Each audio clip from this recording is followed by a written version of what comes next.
Bismillahirrahmanirrahim. Assalamualaikum warahmatullahi wabarakatuh. Waalaikumsalam warahmatullahi wabarakatuh. Baiklah, pada malam hari ini kami dari kelompok 4 akan mempresentasikan tentang penerapan AI, yaitu mata kuliah kecerdasan buatan, dosen pengampu Rezi Elsyah Putra Eskom Mkom. Kami dari kelompok 4 disusun oleh saya Erwan, NIM 22010010, dan teman saya Hafiz Fajrin Sakti, timnya 22010040. eh, baiklah, kami mulai eh, presentasi kami pada malam hari ini tentang penerapan AI, ya, yaitu artificial intelligence.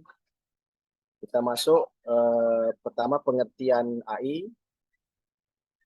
Kecerdasan buatan atau artificial intelligence atau AI merupakan bagian dari ilmu komputer yang membuat agar mesin atau komputer dapat melakukan pekerjaan seperti dan sebaik yang dilakukan oleh manusia.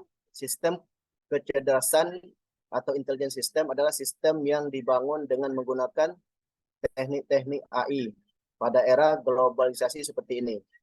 Semua kegiatan yang berhubungan dengan aktivitas belajar maupun pekerjaan sangat membutuhkan komputer.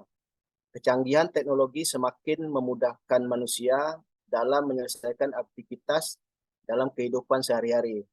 Karena komputer merupakan suatu mesin yang bisa digunakan untuk membuat aplikasi apapun sesuai yang kita butuhkan. Hanya saja kita harus mengetahui kemampuan atau kapasitas dari mesin tersebut.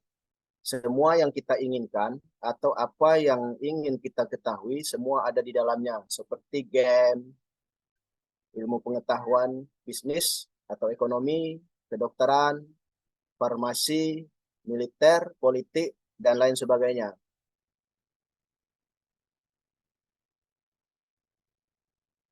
Sekarang kita masuk di bidang komunikasi. Penerapan AI saat ini telah dijumpai di berbagai bidang, bahkan telah merasuk dalam kehidupan kita sehari-hari. Algoritma AI membantu kita dalam mengambil keputusan tentang berbagai hal, mulai dari film, apa yang akan ditonton di layanan video ini, sampai rute mana yang akan kita ambil untuk pergi ke kantor. Seiring kemajuan teknologi ini, banyak perusahaan beralih ke AI untuk menyederhanakan proses-proses yang bersifat kompetitif dan meningkatkan efisiensi. Bidang kehumasan pun demikian. Perusahaan-perusahaan PR agensi pun terus mencari cara untuk memanfaatkan AI untuk aspek-aspek tersebut dalam bisnis sehingga dapat meraih manfaat teknologi ini. Ini yang dimaksud sama PR, public relation, ya. Inilah beberapa contoh penerapan artificial intelligence di bidang komunikasi. Yang pertama, mengidentifikasi dan mengekstraksi nama, tempat, bisnis, event, data, dan brand dari file dokumen, video, atau audio. Selanjutnya, mengkonversi speech to text untuk kebutuhan konferensi pers, wawancara media, podcast, dan rapat internal. Selanjutnya, menerjemahkan file audio atau teks ke dalam beberapa bahasa untuk distribusi informasi yang lebih luas. Selanjutnya, mengembangkan knowledge assistant atau chatbot untuk membantu pertanyaan dari dan pencarian informasi oleh awak media. Selanjutnya, memanfaatkan rekomendasi yang diberikan oleh sistem AI. Selanjutnya, mengidentifikasi influencer yang tepat untuk menjangkau, berinteraksi, dan memotivasi audiens. Selanjutnya, menemukan media outlet dan kontak yang paling besar kemungkinannya untuk membuat liputan. Selanjutnya, fungsi AI yaitu di bidang kedokteran. Teknologi kecepatan buatan atau AI, Artificial Intelligence, telah menjadi topik yang sangat populer dalam beberapa tahun terakhir. AI telah menyebar ke berbagai industri, termasuk industri kesehatan. AI dalam kesehatan atau AI untuk kesehatan atau AI for healthcare telah memberikan banyak manfaat bagi para profesional kesehatan, peneliti dan pasien. Berikut adalah penerapan AI di dunia kesehatan, yaitu yang pertama robot untuk operasi bedah, diagnosis penyakit menggunakan citra medis, selanjutnya pemantauan kondisi pasien secara jarak jauh, pemberian obat-obatan dengan dosis yang tepat, pengetahuan dini penyakit menular, pemantauan kesehatan ibu hamil dan janin, berikutnya pemberian edukasi kesehatan secara personalisasi.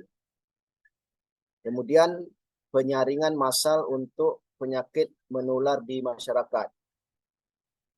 Uh, itulah beberapa fungsi AI di bidang kedokteran.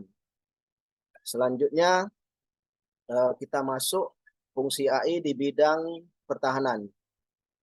Seperti halnya di industri lainnya, contoh artificial intelligence atau AI semakin banyak dijumpai pertahanan atau defense industry sehingga pasarnya pun berkembang.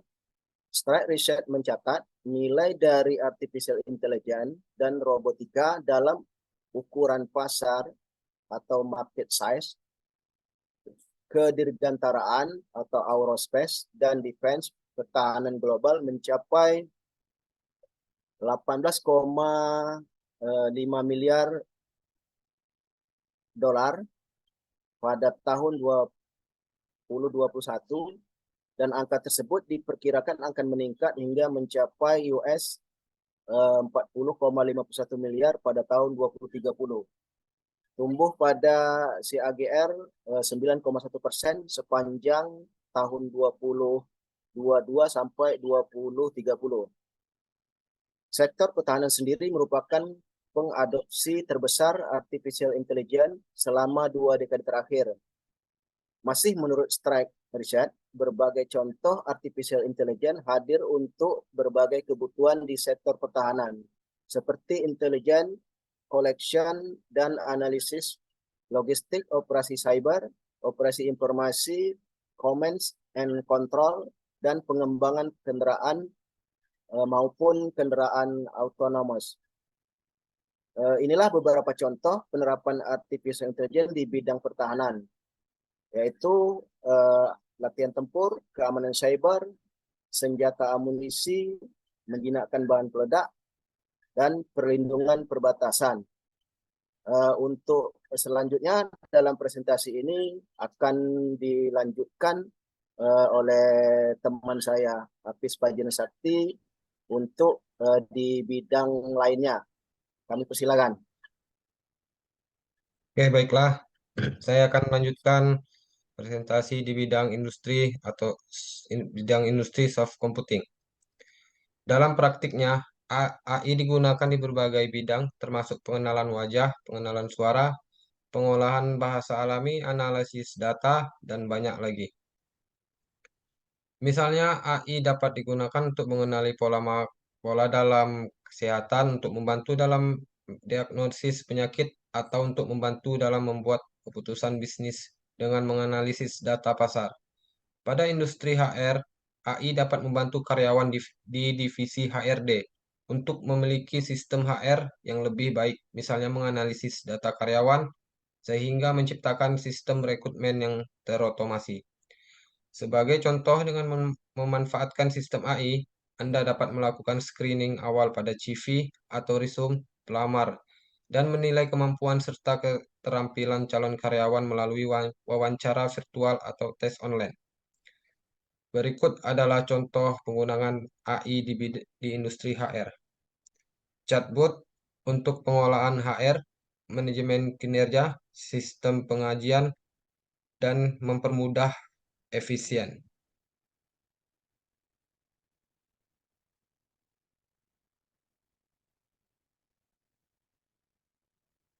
Oke, selanjutnya tujuan soft computing.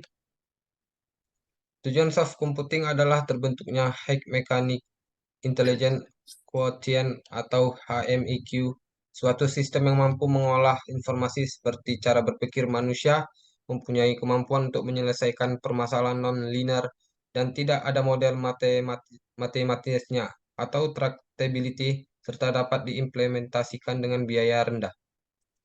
Adapun tujuan metode soft computing adalah sebagai berikut. Pertama, non-linearitas dan kompleksitas problema. Kemampuan menyelesaikan problematika yang sulit dan tidak bisa diselesaikan dengan metode biasa. Yang kedua, kemampuan memanipulir parameter yang tidak pasti. Yang ketiga, kemampuan menggeneralisir solusi. Keempat, kemampuan klasifikasi dan kuantifikasi data. Misalnya dengan lebih mudahnya pengerjaan kasus regresi linear dengan teknologi ini dapat dengan fuzzy logic. Fuzzy logic. Keempat, kelima, kemampuan mengatasi keterbatasan data, misalnya pada dunia statistik. Selanjutnya, oke baiklah, selanjutnya metode soft computing. Istilah soft computing merupakan pelengkap dari hard computing yang merupakan komputasi berdasarkan ketidakpastian. Banyak yang bingung apa bedanya soft computing dengan artificial intelligence. AI lebih dahulu muncul, merupakan metode komputasi berdasarkan simbol-simbol dan dikembangkan oleh bahasa pemrograman tertentu seperti Prolog, Lisp, Lisp, dan sejenisnya. Soft computing tidak jauh berbeda dengan AI dalam hal penerapan, tetapi dari sisi perhitungan tetap menggunakan notasi-notasi numerik yang hanya saja dengan algoritma tertentu yang saat ini berkembang pesat, antara lain fuzzy, unfizz, jaringan syaraf tiruan, algoritma genetik, dan yang terakhir Bayes. Karena berdasarkan algoritma tertentu, maka bahasa pemrograman seperti C++, Java, MATLAB, dan sebagainya dapat digunakan dan tidak lagi dimonopoli oleh bahasa khusus AI. Jaringan saraf tiruan yang merupakan metode yang dikembangkan oleh MQLOT-Split merupakan algoritma yang berusaha meniru bentuk saraf biologis makhluk hidup dengan konsep neuronnya, disertai dengan bobot dan fungsi aktivasi merupakan terobosan dalam algoritma soft computing. ANFIS yang merupakan singkatan dari Adaptive Neurofuzzy Inference System merupakan penggabungan dari fuzi dengan jaringan saraf tiruan. Bedanya hanya pada rule yang dibentuk lewat mekanisme pembelajaran. Algoritma genetik yang masuk dalam kategori evolutionary computing merupakan algoritma yang berusaha meniru sifat adaptif dari alam sekitar, di mana organisme yang hidup saat ini adalah organisme terbaik yang berhasil unggul dibanding organisme yang lain yang sudah punah. Metodenya yang membangkitkan sembarang bilangan, kemudian dievaluasi dengan fungsi objektif, dan jika kurang baik maka dimusnahkan. Sedangkan yang baik dikawin silangkan serta dimutasi sehingga menghasilkan individu baru yang lebih baik dari induknya.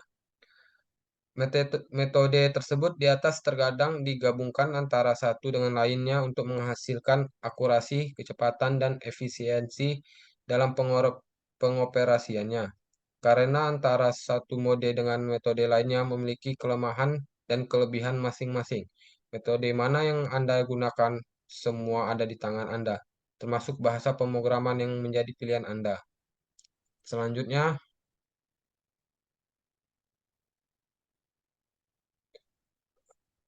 tujuan dari soft computing. Tujuan soft computing adalah terbentuknya High Mechanic Intelligence Quotient atau HMIQ, suatu sistem yang mampu mengolah informasi seperti cara berpikir manusia, mempunyai kemampuan untuk menyelesaikan permasalahan non-linear, dan tidak ada model matematisnya. serta dapat diimplementasikan dengan biaya rendah. Adapun tujuan metode soft computing adalah pertama non-linearitas dan kompleksibilitas problema, kemampuan menyelesaikan problematik yang sulit dan tidak bisa diselesaikan dengan metode biasa, kemampuan memanipulir parameter yang tidak pasti, kemampuan menggeneralisir solusi, kemampuan klasifikasi dan kuantifikasi data. Misalnya dengan mudahnya pengerjaan kasus regresi linear dengan teknologi ini daripada dengan fuzzy logic. Kemampuan mengatasi kebatasan data, misalnya pada dunia statistik. Selanjutnya,